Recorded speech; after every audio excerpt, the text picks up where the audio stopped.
Awesome. All right. We'll do a quick roll call. Mr. Martell. Hi, good evening. Hello, Mr. Wood. Hi. Mr. Here. Palmer. Here. Ms. Rubenstein. Here. Ms. Luttrell. Here. And Mr. Schoner will not be joining, and I'm Andrea Hamilton, and I am here.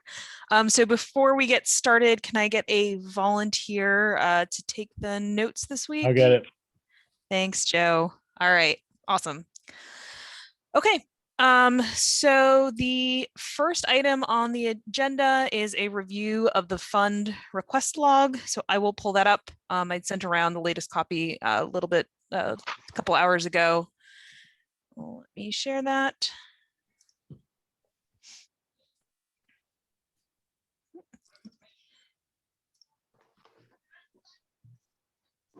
Okay. Let me know you can see my screen.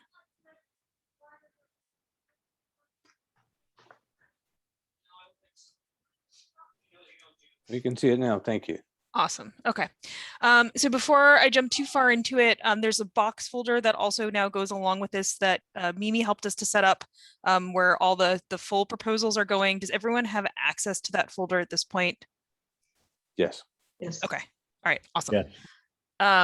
So I've now broken this out into two tabs. So the raw requests are really me just logging everything as it comes in.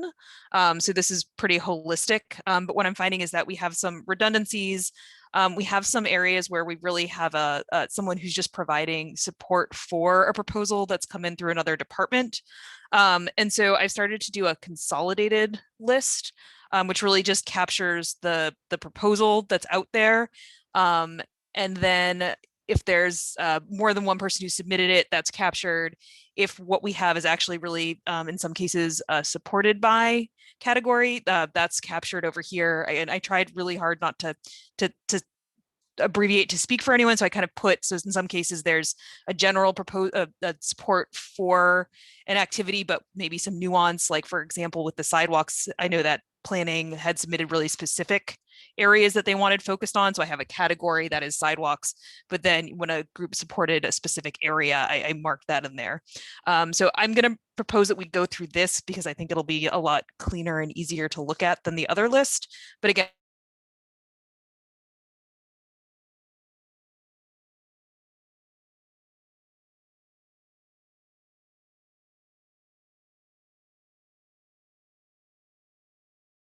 and I just, okay.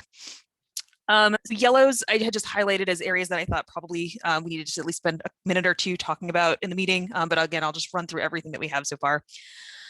So the first one here is the tax abatement and relief category. So there were two groups that had given some sort of support. Planning had supported a one-time abatement, and EDC had supported modest targeted relief for residents.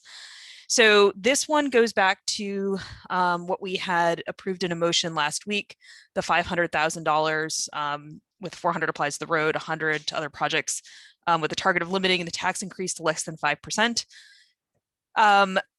For those who are aware of the select board meeting on Tuesday, it sounds like they are not going to accept this proposal because there's been some new information about the tax rate and it's coming in significantly lower than originally thought.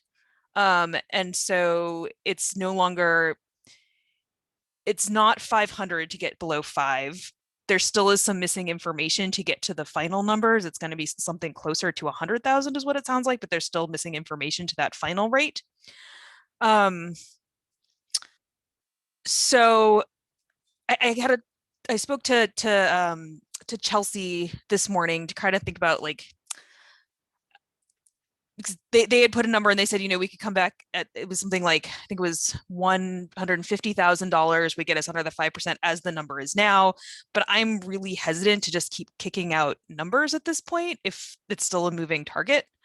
So I think there are two avenues we could pursue here, and I'm open to other thoughts as well. So one is that we could either pass a revised motion where we just suggest that, you know, we will say we will make up a difference to get under 5%. Or we can basically put a pause on this whole thing and come back to it as part of our full assessment, right? With the understanding that this is something that we want to do as a committee, but that we just don't have all the facts right now to be able to actually put a number out there. The other piece that came out here is that fiscal year 24 is looking like a high capital year. And so to the extent that, we're looking at a larger figure for that overall tax relief, some of it might be better off for fiscal year 24. My request to Chelsea was either that select board or advisory or someone who sort of is actively working with those numbers kind of turns this into a formal proposal, right? Where you come and say, this is what we're trying to, this is the town goal, is to hit this number. This is roughly what we think we need to get that. And then we can kind of have that as a line item here to review against everything else. Yeah, go ahead, Joe. I agree with your suggestion that we don't do anything and just leave it in their hands and not go back, because otherwise, I think, as you said, it just looks like we're just kicking footballs. We came in, we made a suggestion. I would have been all for paying for some roads and sidewalks to begin with. So just leaving this on the table and letting them decide if they want to use it or don't want to use it when the time comes, I think serves our purpose perfectly, and we can go back to what we're doing. Yep. I think the only thing probably we'll want to keep in mind, and I think we'll have a better sense of this as we get closer to May, is as they revise the number, right? If it's looking like there's $1 million that's going to get pulled out versus 100,000, right? It might influence our overall recommendation, but I think as long as we've got a general pulse on kind of what that number is looking like, it allows us to move forwards, right? Joe, is that your hand up again? Yeah, I was about to say, Yeah. one other point here is that we've also given them, if there is a will within the select board and other committees to build a possible stabilization fund at the end of the year, or to start the seed funds for one, leaving this out there to them also works in their favor if they decide not to use it, because we can decide to vote for it after the fact, and it would probably create some surplus at the end of the year that the town could then re-vote on at the next annual meeting to propose to create some sort of either roll it back into roads or to use it for stabilization purposes, if that's what the town wants to do, which I think is perfectly adequate as well. Yeah, and I think that comes back to the thought process that, right, if there's extra, the only thing that would happen is roll over, because this money can't specifically be earmarked for stabilization, but it might be sort of an offshoot of where the money ends up. Yep, let's call it a byproduct of budget process. Yeah. Are there any other thoughts about this that anyone wants to kick around, or is everyone kind of good with just leaving this on the list as is for right now and not formalizing any kind of a new proposal at this point? Okay. Good. And again, I have asked. Yep. Okay. Sorry. No, I was just gonna say I have asked Chelsea to either go through advisory or have board of selectmen themselves come back and give us a sense of what the numbers are that they're looking for, so that we have that in hand, so that as we're thinking about these other buckets, we have an understanding of kind of what would potentially get pulled out. But beyond that, we're just going to leave this for now. Got it. Next one on the list is wastewater infrastructure. So this is kind of interesting. So there's a couple groups, both planning and EDC, had a couple line items around wastewater infrastructure. What I don't have is a formal proposal from anyone. I don't have an owner for a wastewater plan. I don't have any kind of budgetary numbers around a wastewater plan. And there's a couple that fall into that category. Similarly, this resolving drainage on Main Street, that's supported by planning. There's a couple others that come up where there's sort of a support for, but I don't have a formal plan around it. And so I guess my question on any of these is, so presumably a wastewater infrastructure or drainage, the next two on this list, would be something that comes from DPW? Maybe? So I guess all I'm trying to figure out is, is there a step here that we as a committee are taking to reach out and ask for a proposal to be put together? Are we kicking this back to one of the boards that made the recommendation and asking them to go and sort of put together that formal proposal, however that needs to happen? Mimi, I see your hand up. Go ahead. A couple of things. So the drainage on Main Street, there is a plan for that. And I reached out to Karen and asked her for specifics on that, and I haven't heard back. Karen Galligan, and I haven't heard back. So I think we'll be able to get more specifics on that one. Perfect. The Route And- 9 in John can chime in here. I think that's a ways off. There is currently a grant for a feasibility study, and depending on what comes back there will direct us in what direction we're going in and how much it's going to be. And so I think that's further in the future. Yeah, I guess at probably at least 6 months. That we'll have any idea on that. Okay. How about the infrastructure for downtown inlet outlet pipe? I know that we had reached out to Karen Galligan in the past to try to find out a cost for Okay. how much it would cost to put an inlet or an outlet pipe underneath while they're taking apart Main Street, doing the Main Street project anyway.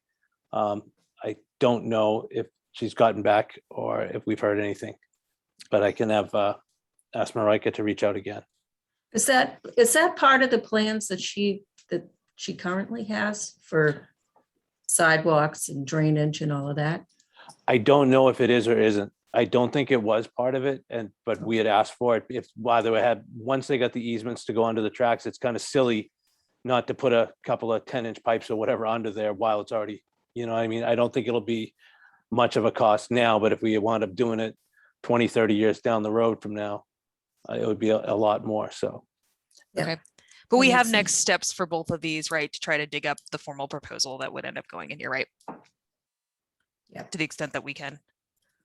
If that's the case, then I'm happy to keep moving on. I have the empty spots and I just wanted to make sure we've got next steps on them.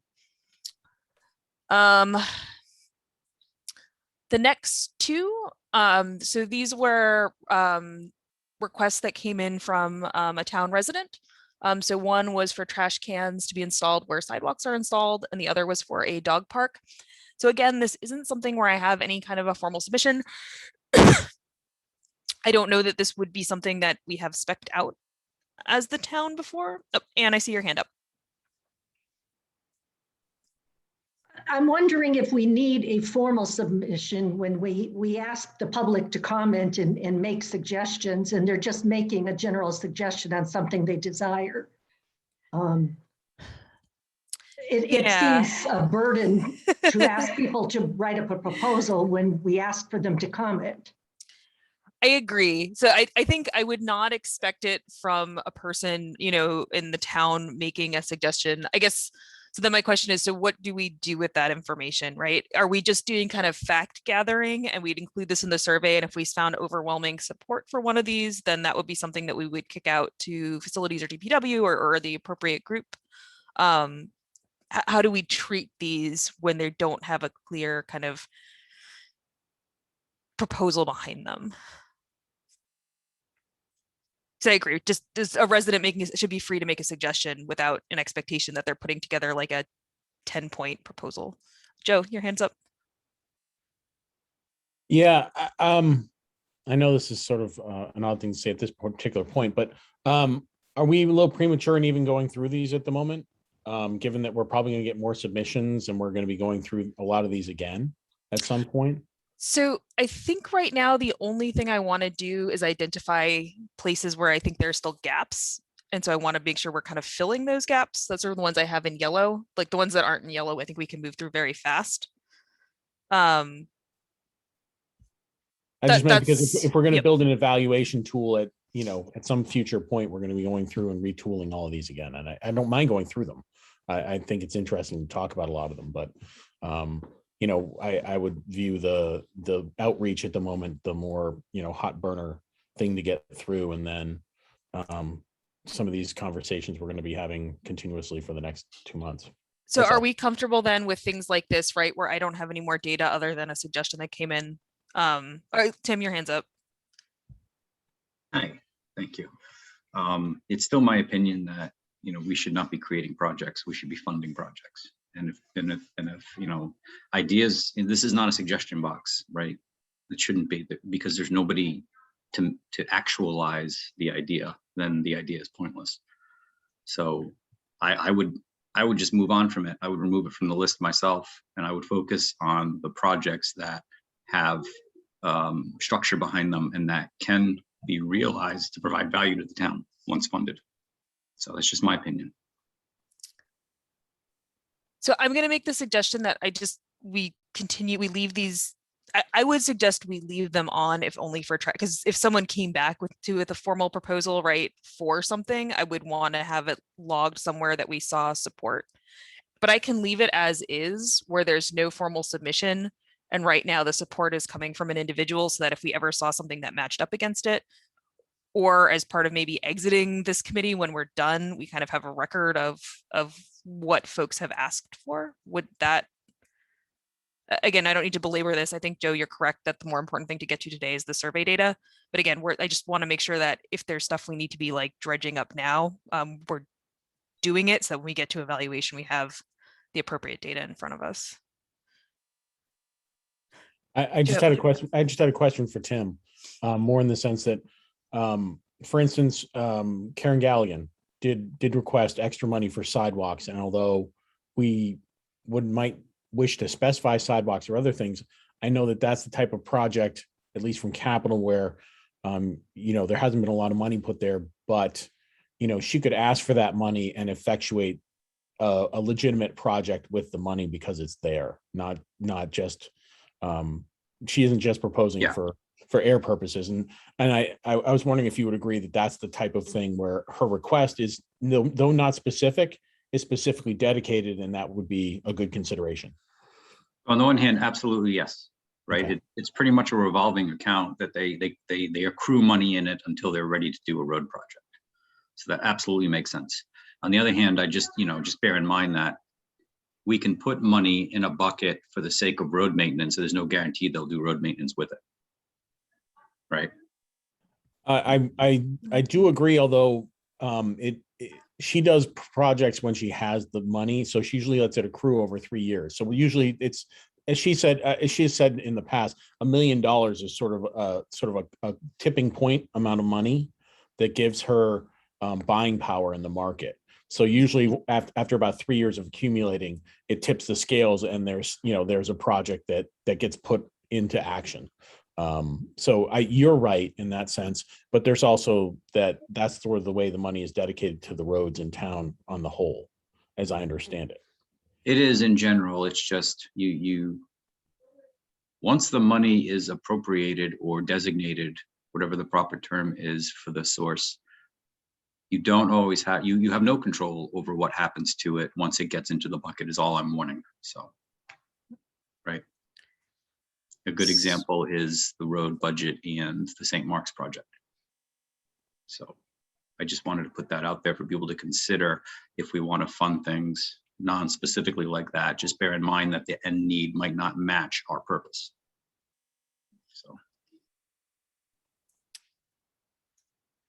So in the interest of times, I'm just going to leave these on here. So again, I don't want to lose feedback that comes in. I think it's important to mark it, to your point, Tim, without sort of a formal proposal behind it, then it's really hard to actualize. At the same time, if like everyone who responded to the survey said they wanted a dog park in town, I think that's worth something to see that, right? To get that feedback and see it and think, is that something we should be thinking about?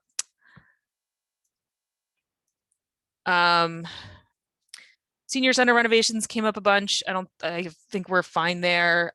Premium pay for a couple different groups of employees is here. Youth and Family Services has a handful of sort of fleshed out proposals, one for part-time mental health clinician, one for marketing and outreach materials, one for a contract with their interface referral service. This is a similar one as the above. So I had support from Youth and Family Services for affordable housing opportunities. I don't have any submissions for an affordable housing opportunity. John, I see your hand up. Thank you. In regards to the senior center, with the money on that. I know last week we had talked a little bit about it, and people had, I think everybody seemed to be in agreement to do it. And now I spoke with John a little bit. Do we want to take a vote on that sooner than later? Because I know that he can get it done could get it started in the spring and be done with it. And I know that's something the selectmen, I believe, were supporting. And do we want to put that in a direction and maybe take a vote on that this evening? Or So personally, I would not be comfortable at this point in voting on any item without having sort of gone through the rest of the steps. Right, getting the town feedback and having the discussion. I open that up to others. Tim, I see your hand up. It wasn't for this topic. Do you want to Pontificate jump in, on- or you want to stick with this for a second and then I'll circle back to you? Yeah, that's fine. Okay. So I can, John, just to elaborate that, in the conversation with Chelsea, the senior center also came up. And there was a question of whether or not there's any advantage to starting it now sooner rather than later. That was a request that was sort of given, was can we accelerate that? And she checked with addition, Mark Purple checked with facilities. John Parent. John Parent, and there's the only difference in starting something in a month versus starting it in 2 months after we give our recommendations is the 2 months. There's no sort of like you don't miss a window for anything right now. So with Okay. yeah, so I know that's one that gets a lot of support. For me personally, though, I think we've sort of mapped out a sort of approach to how we want to do this, and I would let the process work its way through. I would Go ahead, I would Joe. only add a caveat to this in the fact that in John's favor, in the sense that if you want to nail down your contractors and get ready for that to get on the schedule to get that thing done first thing in the spring, the extra 30 days could make a difference in terms of your order with the contractor and getting it done. So if there is a political appetite from the select board to get this done, then it would be better to do it sooner than later. If there isn't the political appetite at the select board to get this thing done, then there's no reason for us to vote at all. And there's no reason for us to push it all.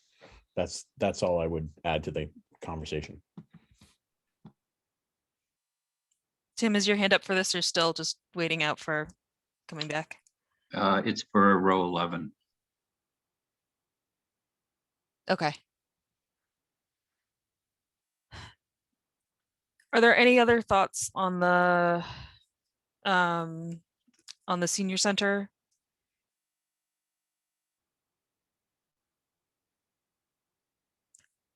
Sure. I mean, yep, go ahead, Tim. So John, what do you think town meetings reception is going to be if we spend this money on the senior center only to then propose moving them out of it if Woodward is renovated, converted? Well, my thoughts on this is I was on advisory back in 2010 and they were looking to expand it then. And it's been kicked down the road and still being kicked down the road. Even if we go to try to convert Woodward over. So first off, you got to try to get town meeting to approve, what, $1 million for a feasibility study, potentially. And then to a potential $60 million plus project. So if that fails, then, we don't have something to go to. You don't have the senior center expansion. If it passes, that's still going to take probably 5 or 6 years before they move into the new facility anyway, at best. So to $300,000, $400,000 for 6 years of use that's going to be utilized. To me, that's an easy one. So I would suggest that we don't spend too much time getting into the pros and cons of the specific proposal. I think the first question is, right, so I think John's piece was, does it make sense to pull up the timing of approving it?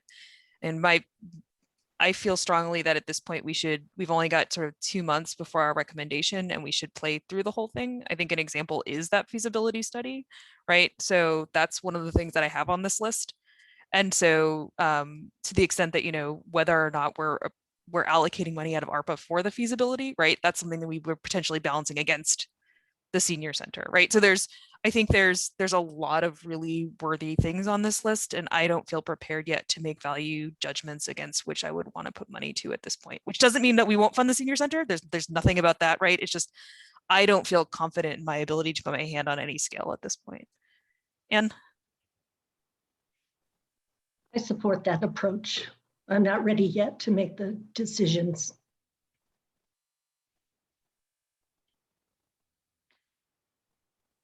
is there any more discussion on that or a motion that anyone wants to put on it? Okay. Are we okay to keep going? All right, then in that case, Tim, I'll come back to you, Yes. line 11. Thank you. I'm really leery. I think I mentioned this before. I'm really leery about part-time contracting or salary being utilized. It really belongs in the budget. This is not the case where there's a limited project and we want to bring somebody in part-time just to get through it. This will be a scope increase, and then next year they're still going to have this scope. They might even have this person under contract and they need to pay them. And then town meeting's going to be forced with, well, we have to increase the budget by default. So I really feel that if this is a critical need from Youth and Family Services, then I would urge them to put it in the budget. And just like all of our other salaried or staff positions, put it in the budget, bring it to town meeting, and you might get it. So I hear what you're saying. Anne, is your hand up? And I tend to agree with Tim's statement that it may not belong under the items we're considering, but I think that when we establish our evaluation criteria, we don't have to list every single thing that comes to us on our survey or on our recommendations. At this point, we're just saying it's on the list because somebody proposed it. And we can make those decisions a little further along the line. That's my position. I guess I think that makes sense, Andy. The only reason I would say it is if Sarah needs this, I would want her to know ASAP so she could get it into this town meeting, right? If she knows that she's not going to get it, is that going to make her go to the select board and ask for additional money this year, which is something she'd have to do really fast. So I think that's my consideration. I guess I would hope that, given that these are just requests, that nobody is submitting something that they can't live without and without putting it in the warrant. I mean, if we think that's like, because right, I think that same logic could hold to any one of these. I think the head count is a particularly kind of acute example, but some of these aren't going to get funded, right?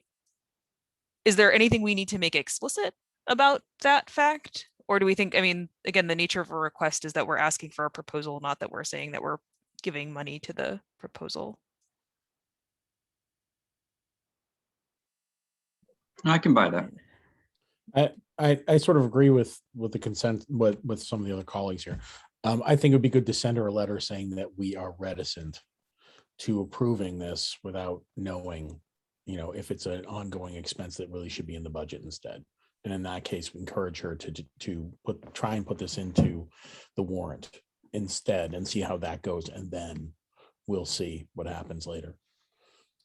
So I've got multiple headcount requests in here. This is not the only one. There's some other places where headcount pops up as well. So depending on Well, the yep. temperature of the board, I would almost be ready to make a motion to not consider headcount for this, unless it's specific to COVID relief directly, like we're talking part-time nurse to, you know, for that reason. I just feel that for the most part, it's a mistake to put staff in here unless we know it's absolutely a temp project-based effort as opposed to a year-over-year thing. I agree with you, Tim. So I have not thoroughly read the proposal. I've sort of skimmed all of them in the creation of this. So I couldn't tell you if this is an expected temporary mental health clinician to address COVID. That's not something that I know for sure.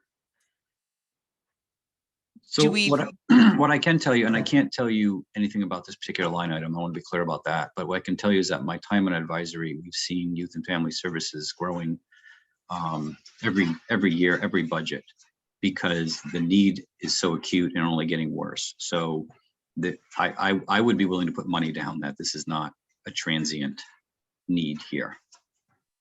I mean, you could double their staff and it wouldn't be enough. Mimi, I see your hand.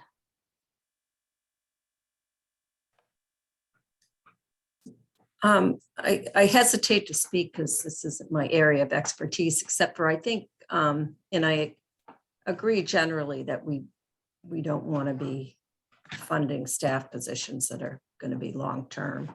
But I think this is a special case. I think a grant or something covers it this year, and they're hoping to use the ARPA funds as a bridge and then regionalize in the future. I think there's something like that going on here, and that it's not.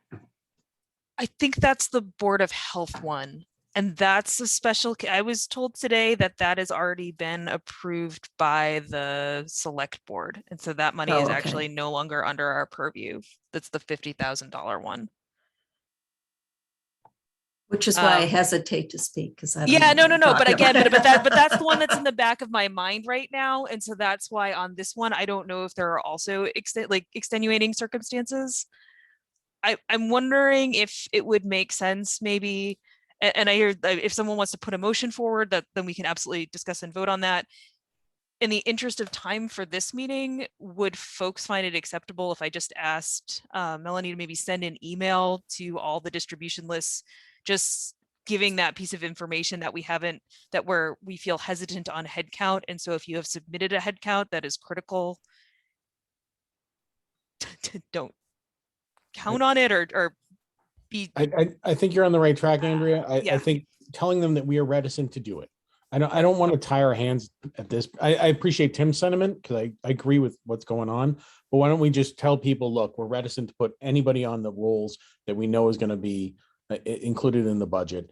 If you're going to make these requests, just understand that we are going to frown upon doing that without town meeting approval to add them to the budget. So. Okay. Because I don't want to tie our hands, because I mean, Mimi, what you said that there may be a situation where we might be inclined to pay for a bridge to somewhere. So I wouldn't necessarily want to tie our hands with a motion, but I 100% agree with the sentiment that I don't want to create budget expenditures for future years based upon our decisions now. So in the interest, and if there's any more discussion, happy to have it, but are folks okay if I just send Melanie a note kind of expressing that we have hesitancy around headcount?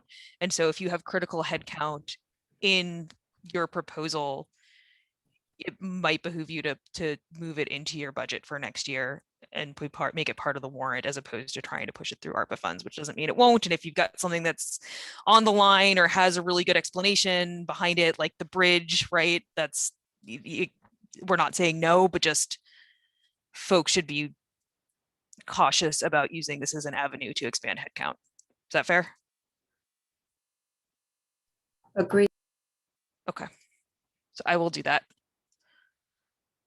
All right, I'm gonna just move fast through the rest of this because again, I want to get to the survey. Again, the affordable housing piece, I don't have any proposal here.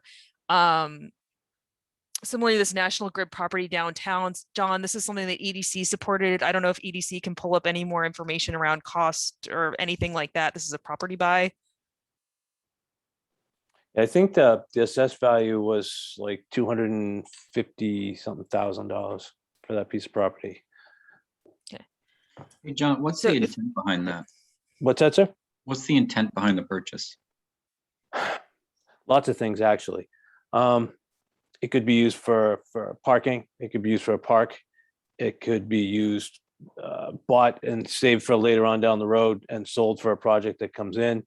It could be used for, if, you don't want to tie into, if Tony Kwan doesn't let anybody tie into his wastewater system down there, you could build one there if you needed to. Lots of things. Okay, that makes sense. Thanks. I think the only thing I would say here is that if we want this to be in serious contention, we need just a little more kind of fleshing out around it. And if it's something EDC has easily on their hands, could I ask that they kind of put together, they just have a few sentences from it on it right now, but right, like costs, who would own it, that the sort of like standard template form stuff. I thought I thought I saw it on her request form. It is on the list, but I don't think I have it. I think it's just like a line item. I don't think I got like a formal kind of. I thought she put it on a formal one. I maybe we just hadn't voted on it yet. Maybe that's what was going to be done tonight. I'll have to find out. But it was saying that, it could be sold if the town bought it and sat on it and used it for, and decided they didn't want to do it, it could be sold down the road and make money off of. Yeah. I've got all that stuff. I think just for me, it's more like the practicality stuff, like who's doing, like who is seeing this through, right? Like who's buying it, who's managing it, right? Sort of the stuff like that's going to make Tim's head explode if we don't figure it out, right? Like the practicality of how it's going to work. Okay. That's the piece I don't have on that one. Makes sense. Yeah. Okay. John, where is this lot specifically? Can you describe it? It's the old National Grid property behind Salter House of Pizza.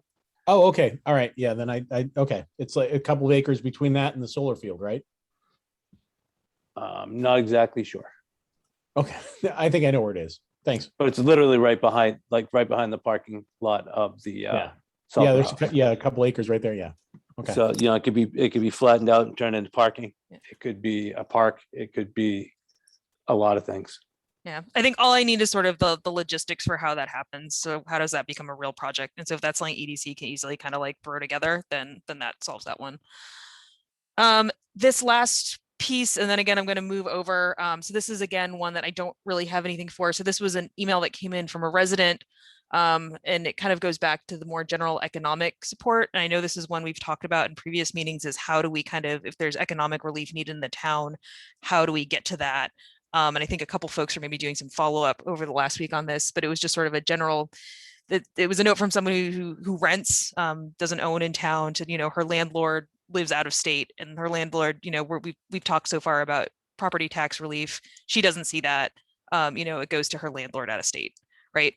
And so it was just sort of a general sort of petition that if we're looking at economic relief for the town, doing it exclusively through property tax doesn't serve a lot of our residents. And so I don't know, I think, John, you were going to do some follow-up with EDC on business relief. And I think I had we had some folks who were looking into like the trusts that we have in town and potentially how we can, think about any kind of additional economic relief, like structuring that wouldn't be through property tax. Joe, I see your hand. Marika's been reaching out to the businesses. Okay. I talked to Beth Dill at one of the trusts, and she's going to be putting in an application and sending something in, as well as Awesome. Bev Dunce from the food pantry is going to be submitting something. I spoke with them last week.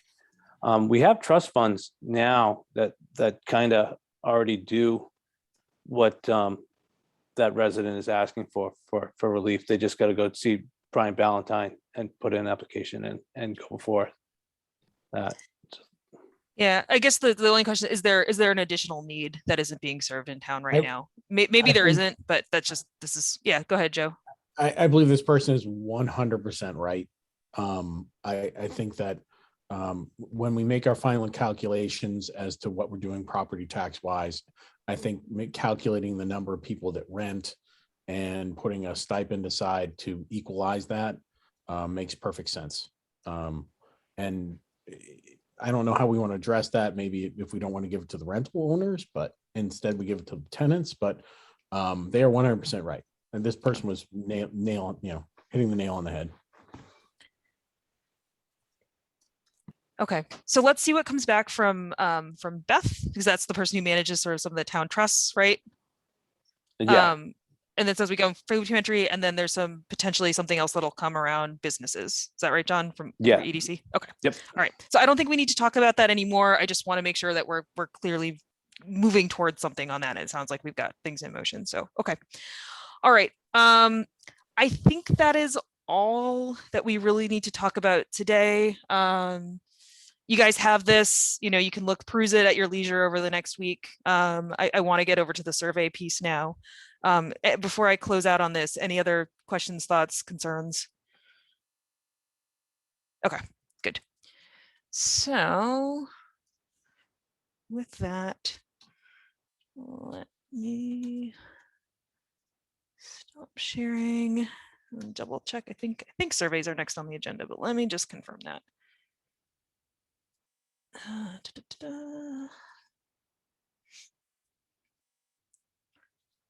Yes, community outreach discussion. So first one on it is the town survey. So I am going to hand this over to Anne because she has been doing a heroic amount of work the last week with Matt Probst around the town survey. So Anne, I'm going to let you pick it up from here. Matt has done an amazing amount of preparation for our survey and generously offered to promote both surveys, our survey and the town survey at the same time. And we can also do additional promotion outreach with separate articles. But did people receive the draft of different write-ups? Yep. Maybe you can give me feedback on that. The main ways we would reach out are through My South Borough, having an announcement or multiple announcements about the surveys when they're happening and with the forum. And I did a rough draft on that, which I did do you not. want me to, I'm sorry, go ahead.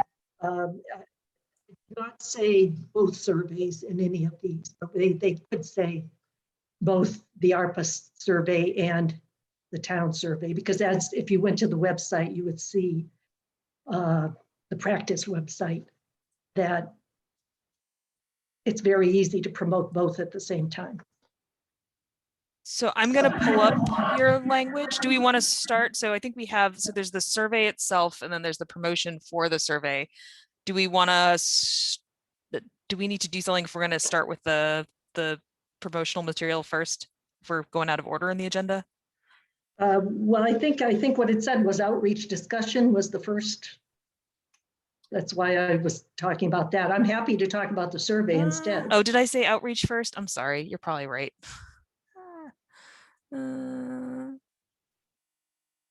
Sorry. Let me say there's three basic ways we'll promote it. One is mysouthborough.com. One is through paper flyers with a QR code, which Matt made up a poster, and anybody who wants to do a survey, that'd be posted all around town, which I'm willing to do, and the signboards. And they had already arranged MTC, Municipal Technology Committee or Commission, had done this last year and has the same setup.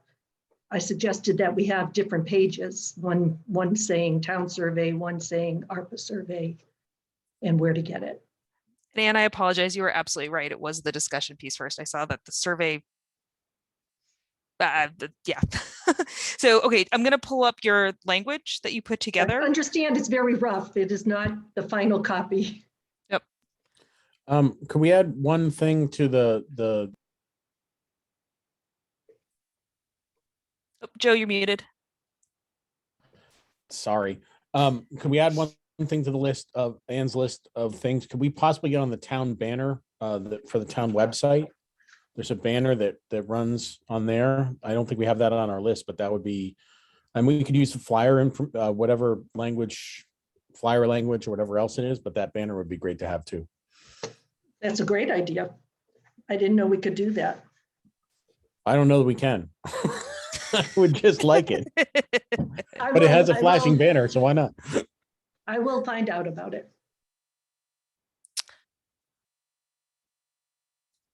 So do we want to just, so we've got the three pieces, right? We've got the flyer, the My Southborough write-up, the DPW sign, and now also the banner, right? So do we want to start just, and do you want to just take us through the different pieces here, and we can all just say yay, nay, any adjustments? Would that make sense? Do kind of All right, Do a a lot will real-time review? depend. When you submit something to a news website, they can edit it down. So I think that, I mean, this would be considered a submission, and she might whittle it down a little bit for my Southborough. And I think that, I don't know how you feel about, I think we should include that it's both surveys at the same time, but we could do it separately. I do recommend doing a separate news notice for the forum in addition to the survey notice.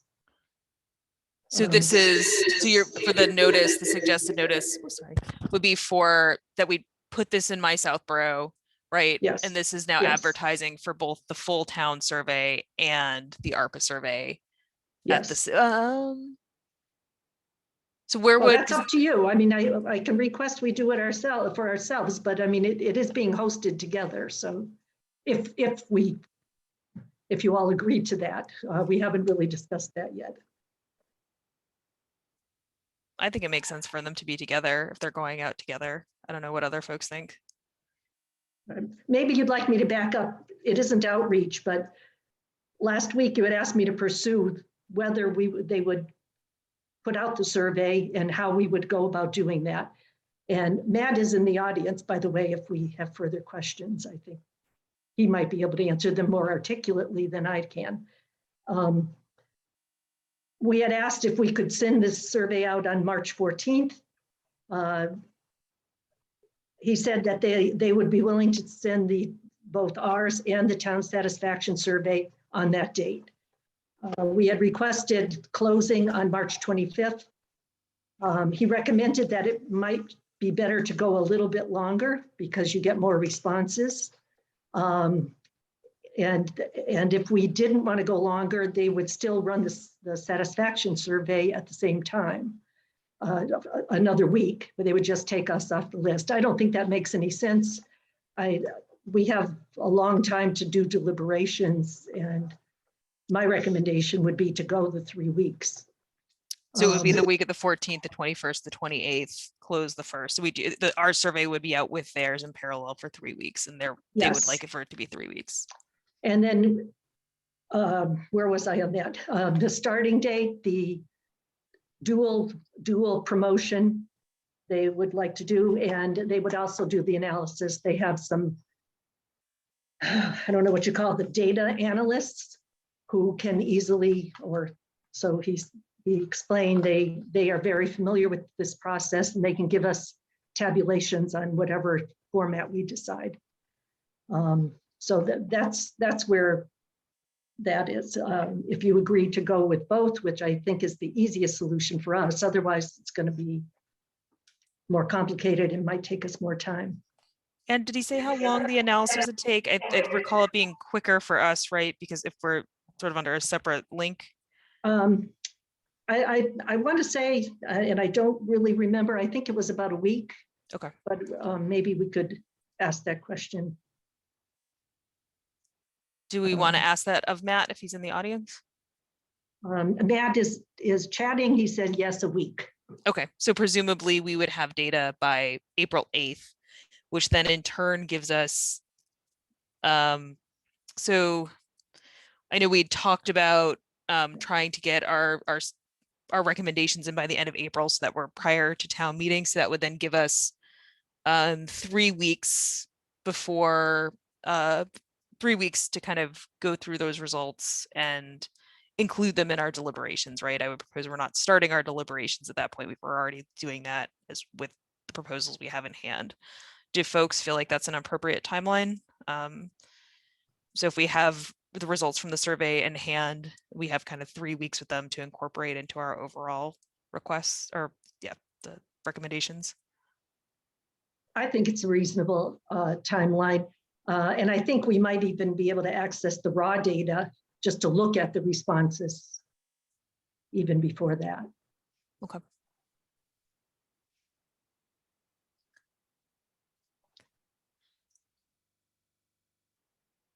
So that being said, and then our forum though would stay, I think we'd said March 24th, right? Yeah, that's the date you have up there. Yes. Which falls on, it's on a Thursday meeting. Yeah, it's on a Thursday. Okay. So do you want to move on to outreach? Yeah, so let's talk about the specific outreach. All right, I will take care of looking at the town website. And we have this draft notice. Do you want me to read it, or do you want to just have it up there? Or do people have comments on what should be included or not included? Why don't we run through each section and we can just high level. Yeah. Okay.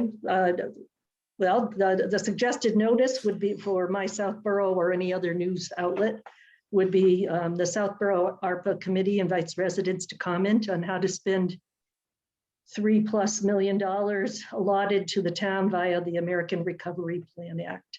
A public forum will be held via Zoom, March 24th at 7:30 p.m., joined by visiting, and we would submit the actual website material there, because this just takes you to the town website where you have to look for it. Residents are also invited to view weekly meetings Thursdays at 7:30 p.m. Public comment is welcomed at the end of the meeting. All meetings are remote. And then I suggest we also give an email for people who want to just send in suggestions. I think it's .com, not .org. I keep getting thrown off by that as the. I believe I had it incorrectly incorrect in my announcement. It's .org, not .com. Is it really? Or I maybe feel like I keep thinking it's .org and then it ends up being, but maybe I'm wrong. I don't know. Our emails are .com. .com for the email, yes. I'm sorry. It's yes. .org for the survey website. Yes. Joe, I see your hand up. Yeah, I was waiting until we got down below. I ended a great amount of work, and I just had a couple of just word suggestions on the signs. Okay. Do you want to also? Yep, go ahead. Oh, sorry. Nope, go ahead. Go ahead.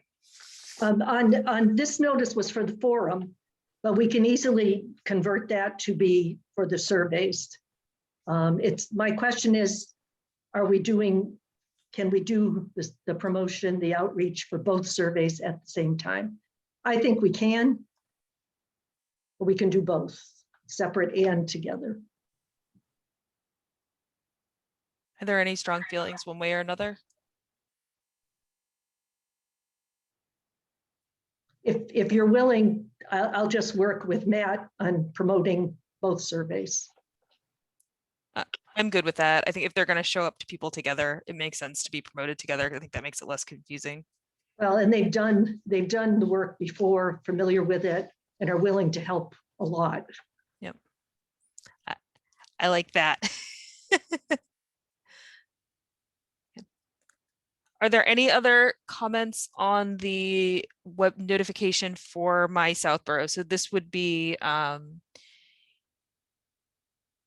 will do you say when it goes live with this is the public forum? Where do we mention the survey? The survey wouldn't be included here because we're only promoting the public forum. Any survey language would just be added to what was going out as part of the yeah, the town survey. Okay, so we don't, there's nothing here that we would look at then, right? So we just I need to think- fix the email address. Yes. And with the Zoom link would be different once it's assigned.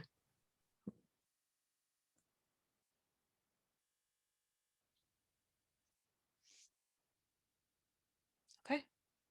You want to go into the forum signboard? Sure. I'm not familiar other than the letter limitations, which are very difficult to work with.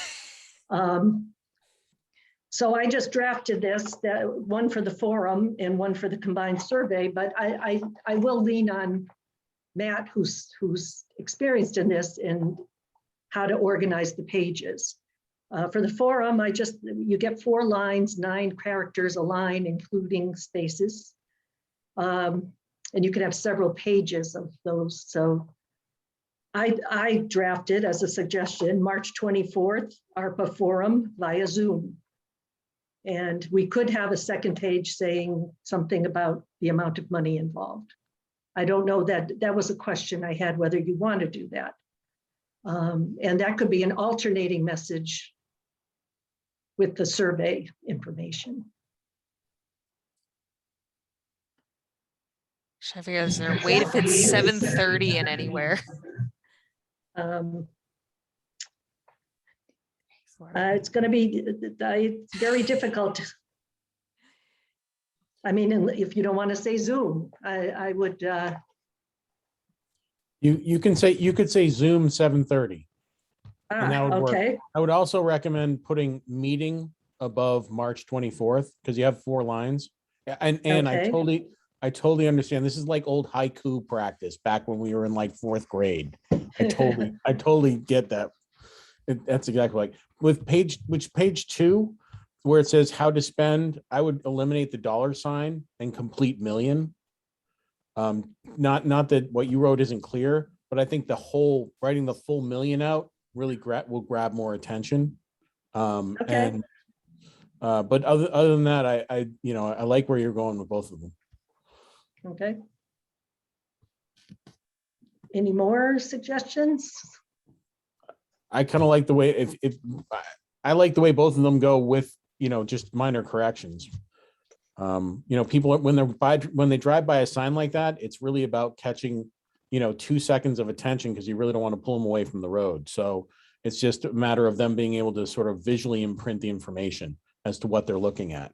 So with the meeting, it's more about them knowing there's a meeting March 24th. And if they're interested in how to spend 3 million, they'll be interested enough to take a look, I think. That's the downside of that format is that we only have about 1 or 2 seconds of visual information. So they may only catch one part of that message. Okay. And I made a suggestion on the second message for the combined surveys. And I don't know if you want to ask Matt to chime in on that because he's done it before, if he's still in the audience. I can't see. My suggestion was to. He is still in the audience. Okay. The one page was Improve Southborough Survey, sborough.org. And the second one would be ARPA Survey, how use, that's a little rough, 3 million, sborough.org. And they could alternate. There, you can go as many as 4 pages, I believe. So Yeah, page 1, page 2. There again, you could probably eliminate, the how use and go, ARPA survey spending $3 million or 3 million rather than having the $. Okay. But it's apples and orange, and it's apples and apples. I don't think No, that I like it better. that much different. Um, I would probably, I might even get rid of on page 1, get rid of the improve, which will give you another line to use. Well, that's more the MTC's thing. That was their publicity for their survey. Oh, And, okay, got it. Do you want to ask Matt how that might work, if it will work to do it this way? Sure. I will enable Matt. Okay.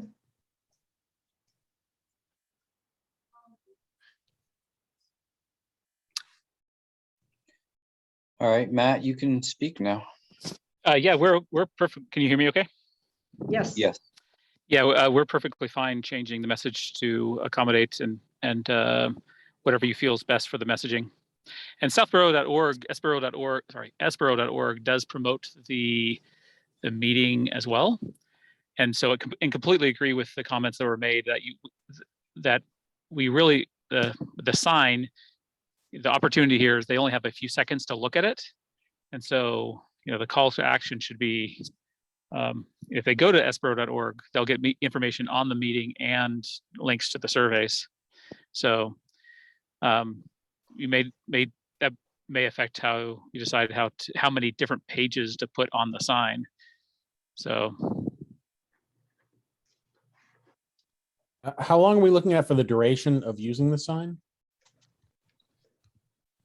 I'd recommend, what we did last time, the Department of Public Works was okay keeping it up the entire time, which is, I think, a full month.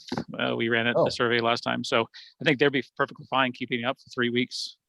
And that's great. So we can do the survey for a week or for say a week to 10 days and then do the meeting for a week to 10 days.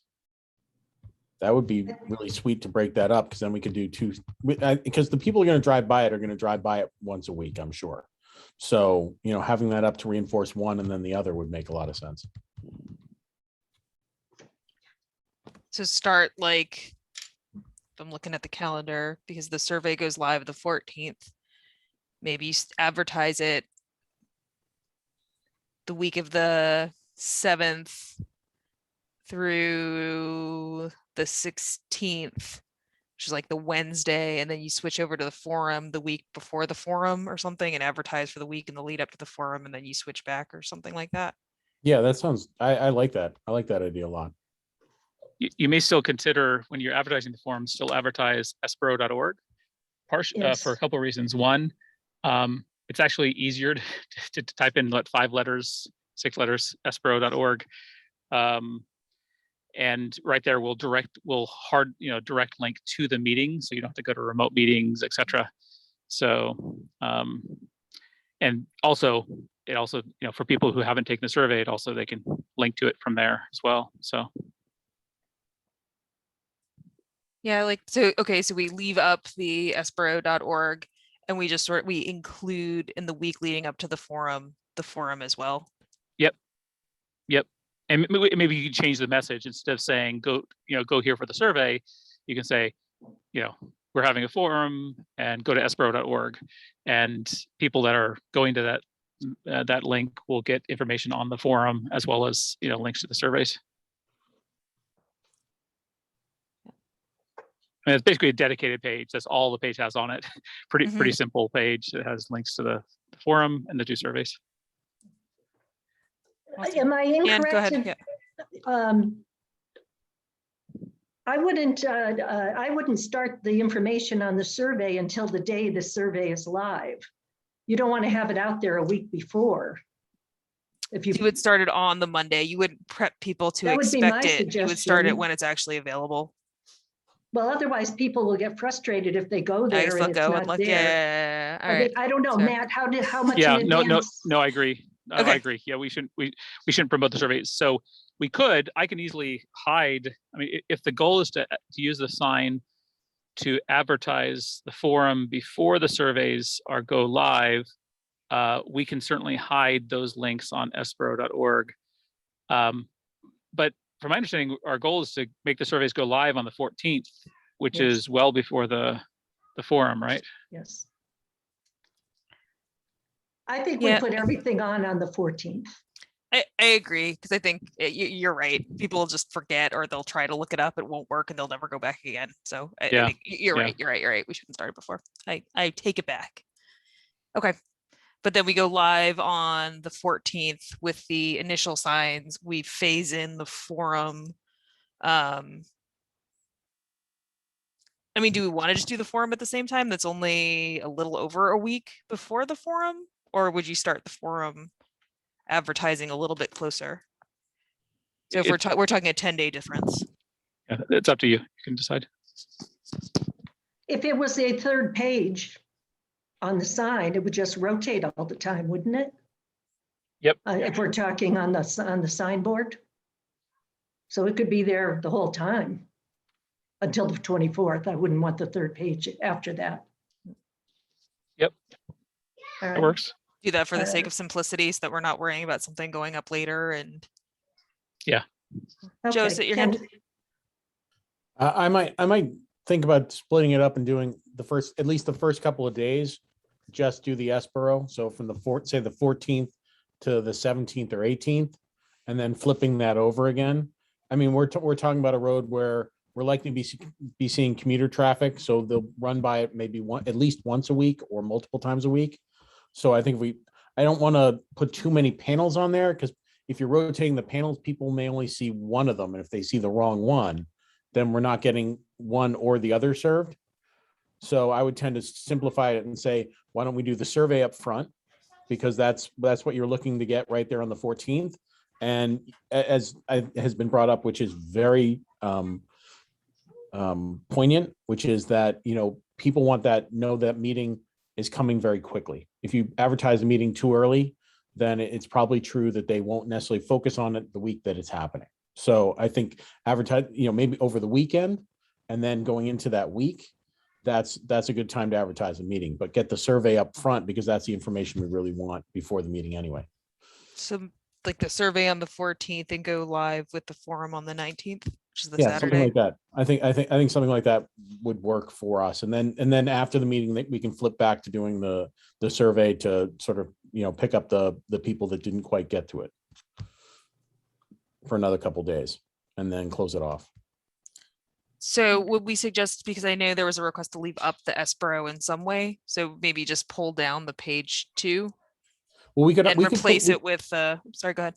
Well, if you go to page 1 on the first part that Ann put together, you could eliminate some wording in here and put Espero in that.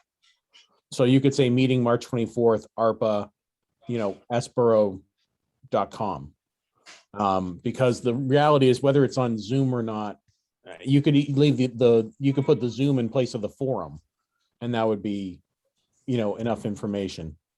So meeting March 24th, ARPA, Zoom, and then Espero.com on the 4th line. And that would probably work as well in the first one. It just depends on how important the timing of the meeting is, but the people that want to go will look for it. That's sort of something that I think is very,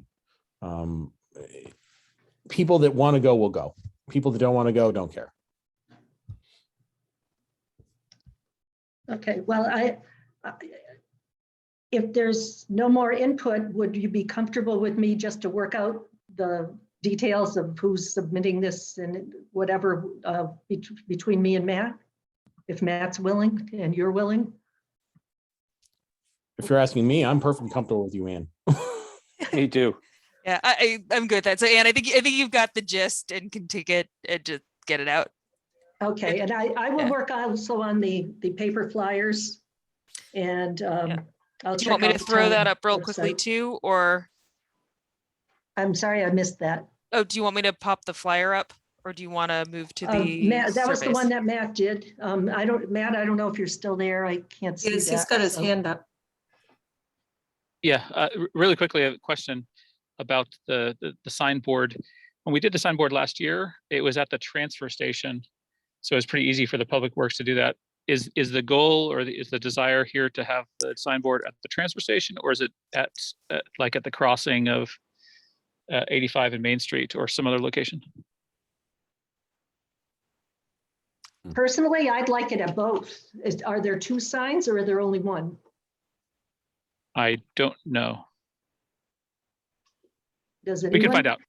We can find out. If there's 2, that'd be great if we had it both. If there's only 1, is there a preference of location?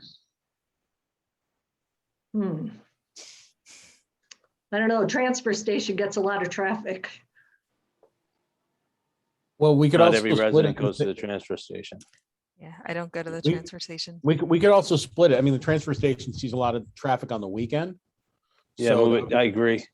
good place for the weekend, whereas during the week, maybe it's best put either at the intersection of Route 9 and 85 or in town and on Main Street and 85. I guess that would be whether the DPW was willing to relocate it. Yeah, that's a don't- good question. Yeah. I So- mean, I don't want to say we're a town of two halves, but we sort of do. People that are on the south side don't always go to the north side. North side doesn't go to the south side. So we sort of do have that. You know what I mean? We're bisected Yeah. by highways that everybody travels. And so, Mhm. I mean, I have kids, so I go to the library and all the rest of that. But if you aren't made to go crossing, over, sometimes you don't. All right, So we do can we, look at I mean, that. is there like, I feel like there's sort of like directionality to everything at this point. So Anne, is everyone comfortable at this point just with letting Anne and Matt to kind of take it and finalize it out? Fine Absolutely. with me. Yes. Okay. Okay. While Okay. you did, I hate to throw more on your plate, but if you don't mind to keep the message consistent, do you guys want to design the door drop card as well? The postcard? Yeah, because it's gonna be Yeah. it's only 4.25 by 5.5. And I was looking like the flyer, you could just add in the forum date on blah, blah, blah, and that would be fine. Or that way you guys get this, you have a consistent Sure. message across Yeah. everything. Very easy. If We can just if add that's the- okay. Absolutely. We just add the forum date line. We're trying to keep the flyer as simple as possible so we can add information on the forum and just shrink it down to the right size. So yeah, Anne, do you have that size? Is that right? 4.5 by 5? Is that Four and correct? a- 4.25 by 4.25 by 5.5. 5.5. Okay. Yeah, I can And if you could adjust keep the it- aspect ratio. Yeah. And if you could keep it like an 1/8 of an inch on all sides away from the edge. Sure. And I know we did get the approval from the select board to, for the finances for that. So John, I guess if they're kind of putting that together, is there, who does that connect to get it out the door? Once they get it I can take care. So I called a couple of printers today to get pricing on it once I found out we were approved. So there's 3,542 households in town. So the printing for the cards would be about $200 and the postage is 0.168, which comes out to $595.06. So we had an $800 budget and it's going to be about $795.06. Ooh, So we were tight, and I'll see if I can do better on that moving forward. But Good estimate, John. huh? Good estimate. Yeah, a bit closer than I thought I would be. I thought it was going to be a less, but I've got Claire and Marika looking for the old template and the permit number for me for the backside of the card for the resident side, and hopefully I'll get that soon. And once we get the copy, it'll be quick and easy. I got to reach out to Quick Print because they're our local printer, and I'd rather give them the opportunity to quote so on this. is it safe? So if Anne and Matt put together the template and send it to you, John, you can get the print done? Yeah, I Okay. can take care of that part first. Okay. Just Okay, that, do is you that know- good? Sure, go ahead. John, do you know what is the timing of it? If we have to submit it next week to get it out, so it's delivered to homes on the 14th? Do you have any idea what that time frame is? Yeah, if you could get me this by, Monday, I could get it done. I can get it printed in a day or so. I have a lot of But- friends in the print business, so By this Monday? if I could get the content of just the front of the card, the design, which would be pretty much similar to this, I don't know if we'd have to have a meeting to vote on it, on whether we approve it or. Can You we wanna just say just- as long as it looks like this, we've all seen it, and as long as we're not. In heavily concept, yeah. Yeah, I mean, I think we were just adding the line about the forum to it, right? Or if you want, if you want to leave it up to, between the chair and Ann, or the chair, vice chair and Ann, I'm fine with that. You guys. I approve things. I'm happy to do that. And maybe Yeah. if you want to take a look too, and we can just That's fine. interview us. Yeah. Yeah, I think we Okay. got a pretty good concept of it. And now because Printing will probably take a day or two, and then it's just a matter of getting it to the post office. Once it's to the post office, it's getting dropped in everybody's mailbox that pretty much that day. Because it doesn't have to go through the postal service, it just goes to our local zip code. Mhm. So if I'm just looking, so Monday is the 7th. So a day, so then it would be out by the 9th, 10th. Folks would have it by the Saturday, presumably. And Yeah. is Monday realistic? It's more Yes. whether Matt can do it. Yes. Okay. Because Okay. Yeah, I Matt could have made a, that I could, up. I'll have a draft in your hands tomorrow or Okay. Thanks, tonight. Matt. So Okay. quick question, do we, if we have it sent and people receive it before the survey opens, do we want to open the survey when they receive it? Or do we need to put a date on the card saying when the survey starts? It's almost like it'd be I nice to can make just it say, hit. I can make it hit on the 14th. Then give you extra time. I can get it done and not drop it to the post office to the 13th, and everybody will have it on the 14th. I think that that's- makes, yep, go ahead, Ann. I think that makes sense. And that gives us buffer time, I mean, in case Yeah. something goes wrong with the print or anything like that too. Or we got to and try it, to get the it permit going. simplifies it, because inevitably if somebody gets a postcard saying, take a survey starting in a week from now, like, no, they're Yeah, if it It's gets recycled lost, before then. Yeah. exactly. Yep. yeah. I say we drop it on the 13th, so they have it the 14th, Perfect. or even drop it the 12th, so they'll have it, for a day before, so they can, at best. So Good. Is there anything else? Let me go back to the agenda. and again, thank you, Matt, No, Yes, happy to thank help. you, Matt. Thank you. Thanks for the collaboration here. This is wonderful. and thank you, Ann. Yeah, no, this is awesome. Well, Okay, here so if comes I'm, the big part. yes, so if I'm going back, community outreach discussion, we said review outreach that will be done as part of the town survey, review the mysouthborough.com write-up, review the every door mail drop, and the DPW sign, and then any additional discussion is needed.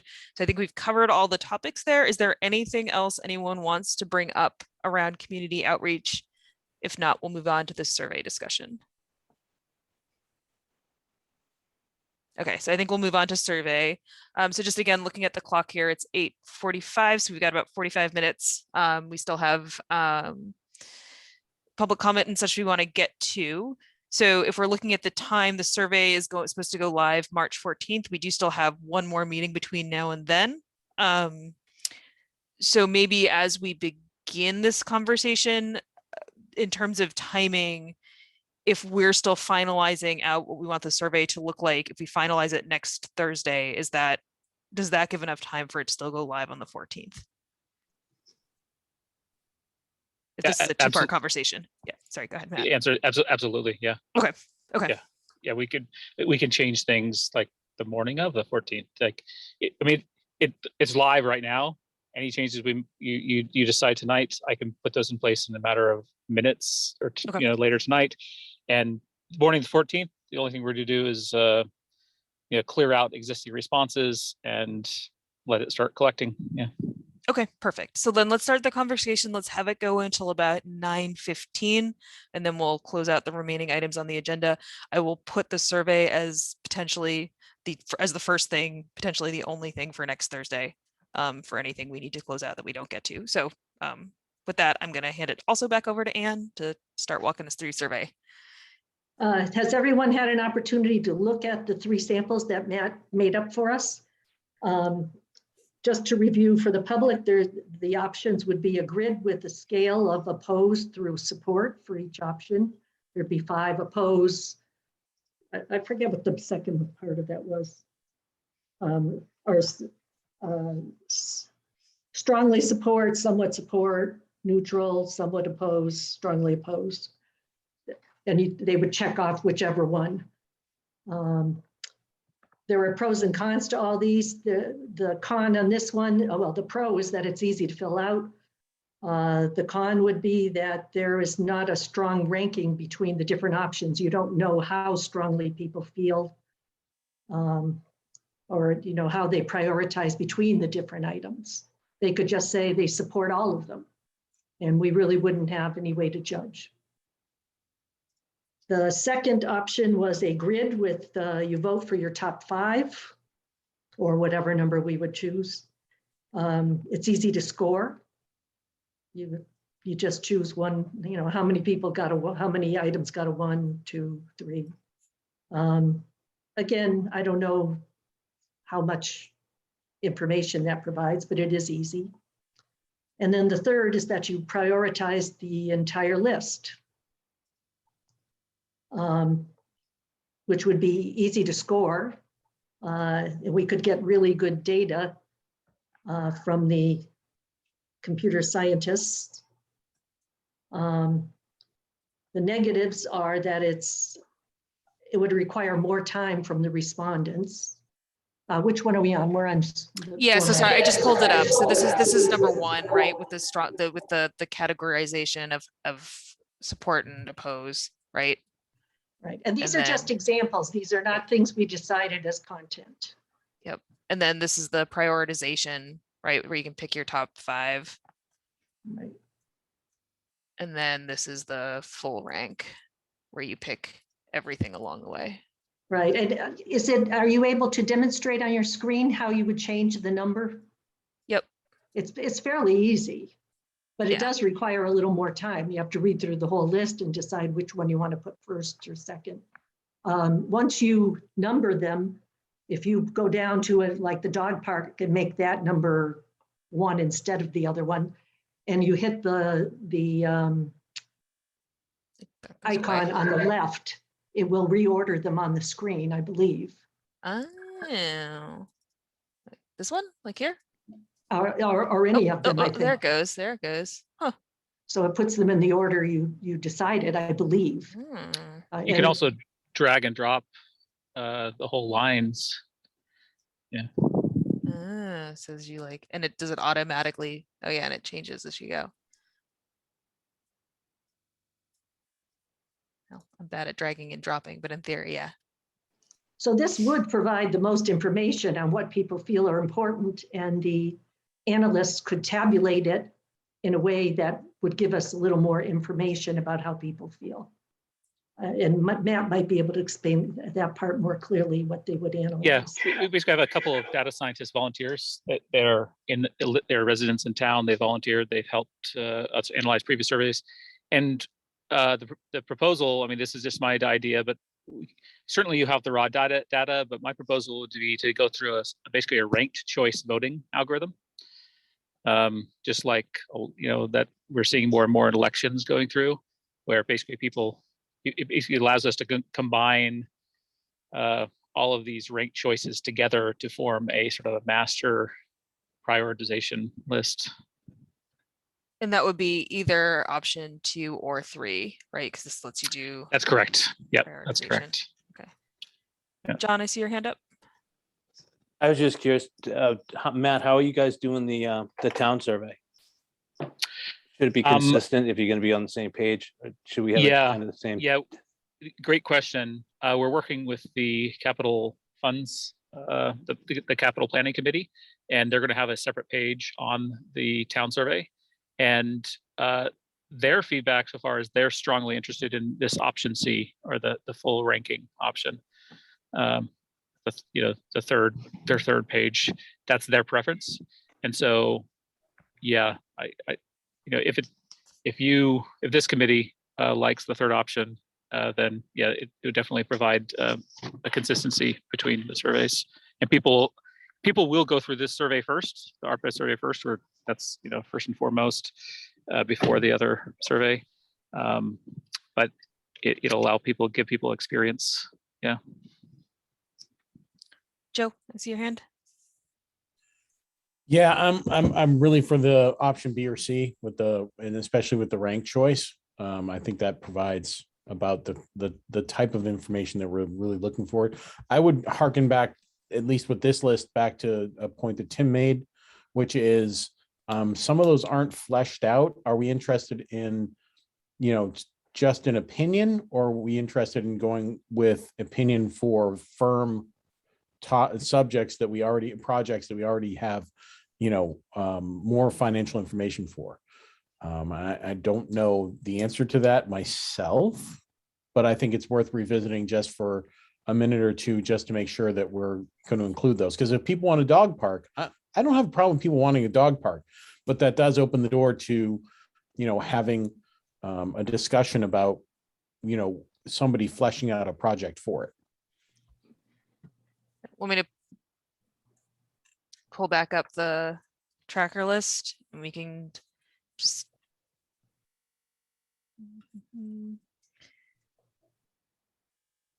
I think that makes sense. Is the so the first the question, two questions we need to answer, right, are what format do we want the survey to be in, and which projects do we want on the survey, right? I think are those the two things, and if we want to structure them in any way, because I know, and I think at some points in time we had them bucketized in different ways as well. I mean, we could go with the opinion that we'll include these projects like dog park and hand that off to an organization, say, for instance, like Trails, and say, look, Trails, do you want to handle a submission for an actual project for this? And see if there's anybody that will be a stakeholder for it. That's one idea for it. Or, are we really more in the conversation of saying, look, if somebody won't come up with it on their own, then we're not interested. Anne, I see your hand up. I was hoping to get the style of the survey down tonight and discuss the actual content next week, because that's a long conversation. There were so many items. That's fair. So let's start with just the format and finish out that conversation. Okay. Yeah. Okay. Matt, I see your hand up. Yeah, I do like the comments. It was John who made it, that, there should be some minimum criteria to get on the list in the first place. And if an idea hasn't been vetted very well, or it doesn't have a formal submission, I'd say maybe you consider not adding it to the list. That being said, if there are certain ideas that need a little bit more vetting, that people, the committee might consider, like was just suggested to John, maybe tonight or tomorrow, reaching out to the Trails Committee saying, hey, if you want it to meet the bar of the list, within the next week, the Trails Committee or somebody needs to submit a more formal submission that's more vetted.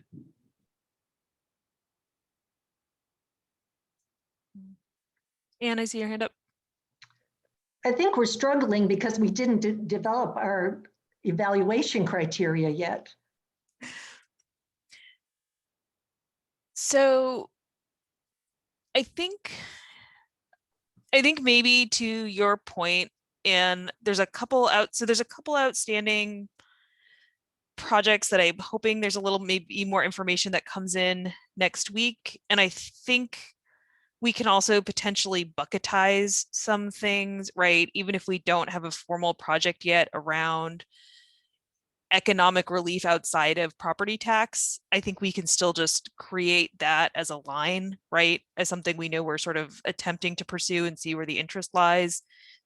Similarly, relief on businesses, something like the dog part, which is more concrete, is a little harder. At the same time, I expect as we start going through the list, I think there's probably only one or two that are really like in that category, and we can decide if, we just err on the side of including, or we say, you know what, we're just going to track this as something that we can kind of write down at the end in our report that these are things that people have asked for, but we just don't have projects around them, or if we get a huge write-in campaign, then we can assess it. But I think to your point, Anne, maybe we save that conversation for next week, when maybe we have a couple more of these open items filled in, and just focus on the template right now. Is that helpful? For me, it is. Joe? I was going to reiterate, I like the ranked choice. This one. I like making people number them, and if they only want to number 3 or 4 of those choices, I think that suits our purpose just perfect. And if they don't want to go through any more than that, I'm 100% good. And is that okay, Matt and Ann? Like if someone just put absolutely. in like 4 and then left the rest? Okay. Technically, they can skip the entire question and not rank any, or they could put just one rank. Yeah, it's up to them how many they want to rank. Yep. Okay. Tim? So my concern there is collecting bad data. I don't want an initiative, or excuse me, I don't want an item to get a ranking of number 4 if somebody didn't explicitly want it to be a 4. So can we null these out? So like if someone doesn't respond, does it just go away, or can they pick null? Is that the question, Tim? Sorry, go ahead, Matt. Yeah, respond to John. Yeah, to Tim's question. By default, they are null. Thank you. And if they do not, shift the rows around, they won't be. They'll basically be null. They can select numbers on any individual row, and the remainders will be left null. But if they start shifting the rows around, it'll pre-populate with a certain number. So that is a risk. It's just unfortunately that's the nature of the survey tool. I don't have the ability of turning it around, turning that feature off. It should be noted that I have enabled randomization. So every survey respondent will get a different random order for it to be displayed to them. So that enables more accuracy. I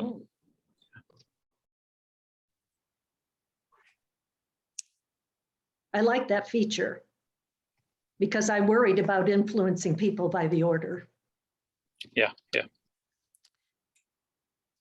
So I'm hearing general support for this full rank choice. Is there anyone who would argue that having a smaller rank choice, right? This one where we only limit to, your top some number of priorities, or are we sort of building consensus around the full list? I could go either way. I would ask, does anybody have a sense of whether people will just see that large list and just quit? Anybody with more experience with surveys than me? I think that's a great question. I think the counter question is there a difference between those, between any of the formats? The number of options will be the same independent of the format type. So the number of rows contained therein will be the same. So if there are, and most likely there'll be people who see the page, it's like, wow, I have to read through 23 lines, they might quit, but I'm guessing they would quit possibly either way.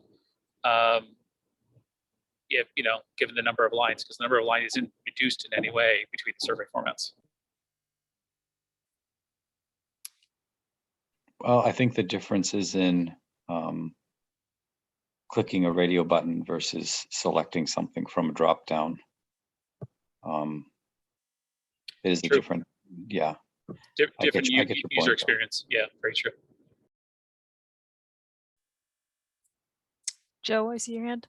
Generally, the way to avoid that particular attrition is that even though you're listing them all and they could choose them all, to say pick your top 3 or your top 5 and rank them. I think the question between one or the other is whether we want them to just pick all the ones that they're interested in, or whether we want them truly prioritized. I would say I like the idea of prioritization and tell them just to pick their top 5 and list them. And that way the whole list becomes arbitrary. They'll look down at it and just pick the 2 or 3 that really, at least the 2 or 3 that really matter most, and pick them as 1, 2, 3, 4, as opposed to thinking that they have to prioritize all of them. And I think that might eliminate, I agree with Tim that I could see somebody getting kind of tired of the attrition rate, but if you tell them, look, it's really just about 3 or 5 choices, I think that would, and prioritizing the 3 to 5 choices, I think that eliminates the sort of list, the sort of tiresome list attrition that somebody might feel by thinking they have to rank them all. Do we think that we'll get into, so when I look at some of the proposals that came in, right, we've got like, I think a lot that are really like big meaty ones that people will have like that would probably be the candidates that if you were looking to rank just a subset, that would be the ones that would get pulled from. And then we have some that are like much smaller dollar figures that probably are much easier to fit in and are less trade-off from a financial perspective. Like I'm thinking about like the clickers for town meeting, right? Like that's probably not one that like gets people excited and might not fall into a top 5, but also is like a low dollar value one that would probably be relatively easy for us to slot in if the town wants it. Do we lose that data if we only do like top 5? Well, Like just the I- low, could- s- yeah. I Go would, ahead. I wouldn't, I don't think we should get caught up with feeling that we're the only funding source for these. The clickers were presented to capital the other night and were recommended to be put on the capital plan. So we can always pick those off the capital plan ourselves later. I think I would say we're doing public outreach, let the public choose what's popular and not worry as much about prioritizing, monetary or individual choices. This is, I feel this is about outreach, not about us telling them how to prioritize, if that makes sense. Or that's what I'm suggesting. Yeah. I guess I feel like there are ones that people are going to gravitate towards just because they're like, I feel like there's possibility that we'll end up just selecting by cost, just because those will be like the big impact ones that people will see. And we won't end up with like any data on smaller things that maybe can easily be funded somewhere else, but maybe can't. So there's another option here. And I was initially possibly resisting it, but the original option A, I think there were some bundling or either categorization. And one option is to bundle the high ticket items together and have people prioritize across those lists, pick the top 2 or 3 or top 5, whatever of that list.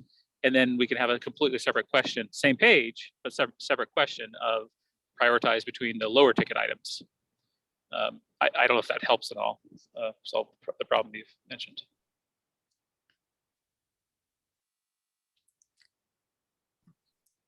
We do Yeah. have a So- hand go in the ahead, go ahead. audience Oh, from okay. Mary Ann. It'd be interesting to hear if she has something substantive to add. Yep. Tim, would you mind promoting her to a speaker? Done. All right, Mary Ann. Okay, hello. Hi. My question is this survey going to be done totally online? Yes, as far as I'm aware now. And was there any intent or thought about doing this in a way that isn't online?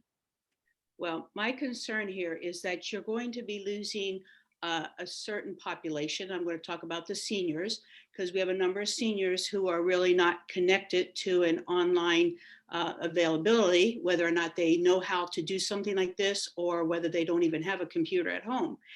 You may also have people who are not, homes that are not connected to the internet or again do not have accessibility to a computer. So you're going to be losing a good portion of people who may want to support something like the senior center expansion, but do not have the capability of doing that. That's good feedback. Thank you, Mary Ann. Mhm. And I see your hand up, so I don't know if you have additional information regarding sort of accessibility and how we're approaching that. I mean, the only other thing I don't know if we could do this is set up something at the senior center where seniors could come and they could, use the computers to, reply to these surveys. So let me kick that over to both Anne and Matt.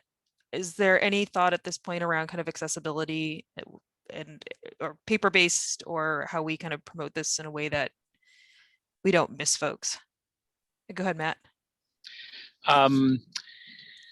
We had not thought of that, or I had not thought of that. We've discussed that previously in the MTC, that we knew we'd lose some respondents. But basically, there are options, and the 2 options is the one that it's already been mentioned. We could do it based on computers in the or tablets at the senior center or library. We could also print off paper copies of the 1-page survey and then basically have people write in the numbers and then collect the papers back and have some volunteer go through and enter those in to the tool.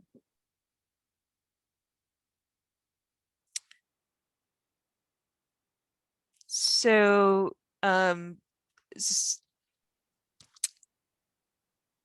is that, Matt, since this is linked to the master town survey, is that something that makes sense for you to take back and think about would you want more feedback or assistance from this committee? I think it's a valid point. And so I guess what's Yeah. our kind of next step? I on don't that? think, I think for the master town survey or the satisfaction survey, I don't think we would target a full target offline, because there's so many questions and it's fairly intense. But let me take it back and get back to this committee next week with a proposal or some options. Okay, awesome. I appreciate that. Thanks. Okay. Mary Ann, did you have any additional comment? If not, I'll have Tim move you back into the audience. No, I'm all set on that issue. Thank you. Yep, thank you for your feedback. All right.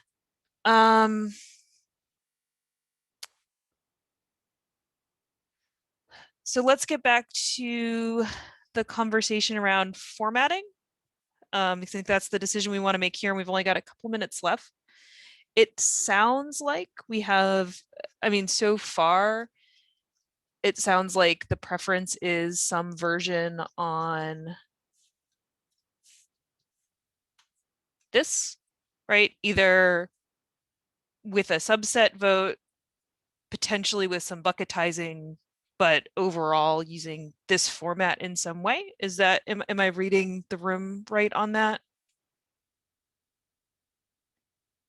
Yeah. Thanks, Mimi. Okay, is there anyone who's at this point feels like we should be considering one of the other two formats? Okay, so Anne, I think that's decision one, right? Is the number select. And then maybe can I ask that everyone take a look through the tracker over the next week and think about what you would want to include in this, right? If there's sort of shortened up or buckets that you would want to put in, if there's stuff that you would want to leave out or make sure we put in, or if ways we want to categorize. And then next week I can dedicate the whole meeting to just going through that, because I think, and to your point, I think that's going to be a substantive conversation. Does that make sense? Makes sense to me. Okay. I do have one other consideration that I wanted to bring up regarding this. Okay. Do we want a write-in category where you 25 words or less, you can suggest something? I think yes. I think that's valuable, but I think Tim, before go ahead. I think before you do that, you need a volunteer to actually read it, parse it, bring it to the team for inclusion. It's not a small amount of work if we get 500 responses. Matt, is that sort of compilation already within your scope? You notice at the bottom of this page, there is a text box. So you can certainly have a text box, and I don't think it's worded very well right here, but we can certainly collect free text.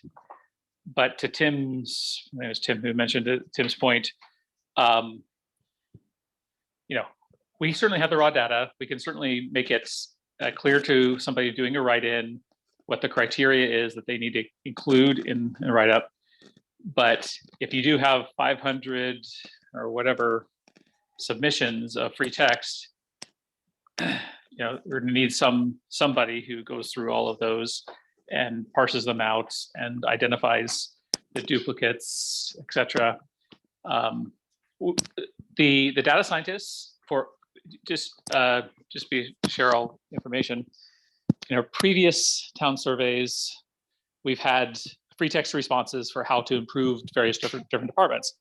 And these data scientists have been able to use text analysis or sentiment analysis, where they're basically identifying positive or negative sentiment using some basically code libraries. But I don't think it's very easy to, I mean, they can identify common words, but to truly identify, the same projects and bucket the same projects together. If two people refer to, if they want project, X, if there's no easy way of doing that because it is free text, and inevitably the spellings and how they describe it would be different, and you basically need a human to collate them and put them together. Okay. Anne, I see your hand. I thought Joe had his hand up. All I wanted to say was I was not endorsing the concept. I was asking about the concept. I would, rather than get involved in all of that, I would consider the forum the place where people would make suggestions, and I wouldn't bother with it from my point of view. That's fair. Okay. I changed my mind on it after hearing that. I'm good with that. And I know we put my email on things that people can reach out direct to if they feel very passionately about something. Joe, your hand's up. More a functional suggestion for the agenda for the next meeting is, I think we all received an email from the town about our agendas and talking about different things.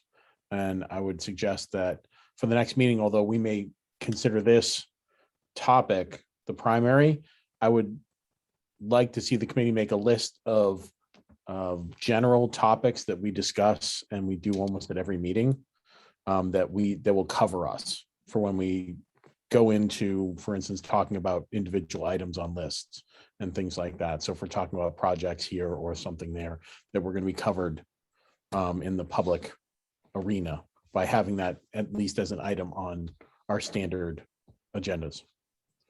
So I can leave on the review of the tracker as an item. I think that covers a lot of ground, right? So it lets us talk about anything new that's on it and review back on anything that was supposed to be done in the last week. Yep, fantastic. That's exactly the type of stuff I'm talking about.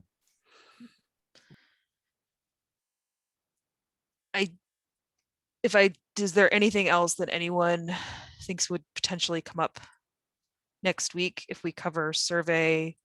I could also put community outreach on, just if there's any loose ends that come up Excellent idea. in the next week. So why don't I do that? Community outreach, I'll put a bucket for that.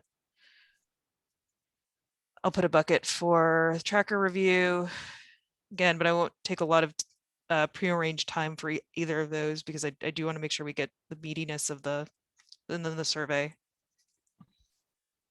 Yep, Is there anything else anyone would want on for next week?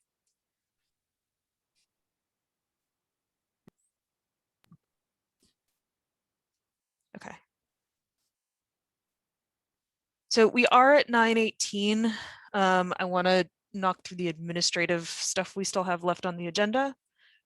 So I think, I think where we've landed is this format, not having the open feedback at the bottom. And then my ask to everyone would be just take a look through that tracker this week and start thinking about kind of what you would want to see in the list. And we'll use the majority of the next meeting to make sure we've got, what each of these lines will be written out so that it's easy to go ready to go live. And is there anything else that you would want from the group to be prepared for that conversation next week? No, that seems pretty complete. I'll talk with Matt about the outreach efforts. Okay. And then, so it's Monday is for the template to John. And if you want, Anne, you can share that with me for a review for the direct mailer. And you're also going to be reaching out to DPW about the sign to finalize that, and my Southborough with the wording around the forum, and then adding in, and then there'll be the standard one that goes out for the town survey. Yes, I'll coordinate with Matt on that and get copies to the. Is there anything you need help with? You've got a pretty big list going right now. No, I think that's workable. Okay. Good. Anything Thanks, else? Ann. Yeah, thanks, Anne. This is awesome. I do want to thank Matt we've spent a lot of time on the phone and sending things back and forth, and he came to the meeting tonight, and he's been very helpful, and he's been gathering input from some people on his committee too. So I'll say a Ha- thank you to happy- Matt then too. Go ahead. Happy to help, happy to serve. Thanks for everybody's efforts here. Good. Okay, so I'm gonna stop with the survey piece then. Let's just close out the remainder on our agenda. I have, so survey, next steps we covered. Administrative business, so I have voting on the meetings from the 17th and the 24th. I don't think I've seen the 24th. Am I missing that, or is that not out yet? I think that was Mimi, that was you, right? I sent it yesterday. Okay, she then I sent just us. missed it. Yep, nope, that's on me then. Okay. Um, I'll make a motion to accept the minutes of February 17th and 24th as read. do I have a second? Second. Let's do a roll call vote. Hold on, lost my roll Point call. order, just get any discussion or any changes first. Oh, yeah, thank you. Any discussion or Ann? I just want, if I incorrectly spelled your name on the 17th, Mimi, I will correct that. I think it was only on the previous one, but I believe I corrected it everywhere. Okay, thanks. Any other discussion?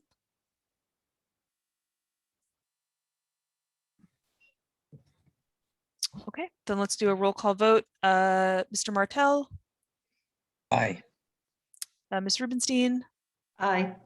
Mr. Palmer, Aye. Mr. Wood, Aye. Ms. Luttrell. Aye. I'm going to abstain because I missed the ones from the 24th, but it passes. Okay. So let's move on. Sorry, I'm losing my agenda. Okay, so unfinished business. I don't believe we have anything carrying over. Does anyone have unfinished business they want to raise up? Okay, so I'm going to move on to public comment. I see one hand in the audience. Marianne, I'm going to allow you to talk. Yep. Thanks, Tim. Okay, I just wanted to make one comment. I realize that you probably haven't gotten to your assessment tool about how you are going to review your requests. But one of the things I'd like you to keep in mind that I know there are a lot of new items that have come to you, but there are items that have been on the books for probably 7-8 years, and particularly the one with the senior center edition. And I think you really need to keep that in mind, that that particular project has been delayed for year after year after year. And I think it's important that you realize that, and that even though you have a lot of new projects that are very important to this town, that that this project has been put off for many years. So when you look at your assessment tool, maybe just not look at, oh, what you feel at this time might be something that would be exciting to have for the town, but something that maybe has been here or we've been waiting for a long time. That's my only comment. Thank you for that feedback, Marianne. Any other comment from anyone in the audience? Okay, I don't see any hands. So next on our list is our next meeting. I currently have it scheduled for next Thursday at 7:30, and we have a Zoom room booked. Is there anyone who isn't okay with that date?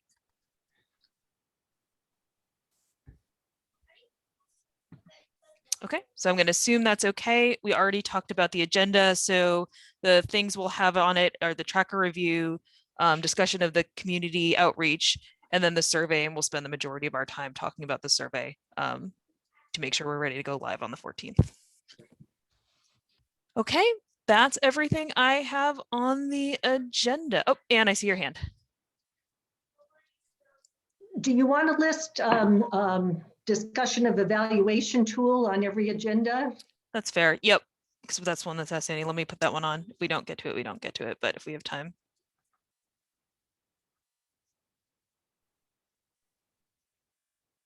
Okay.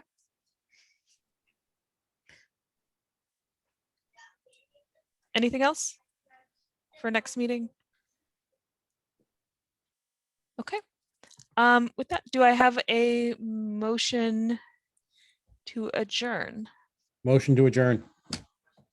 Joe, do I have a second? Second.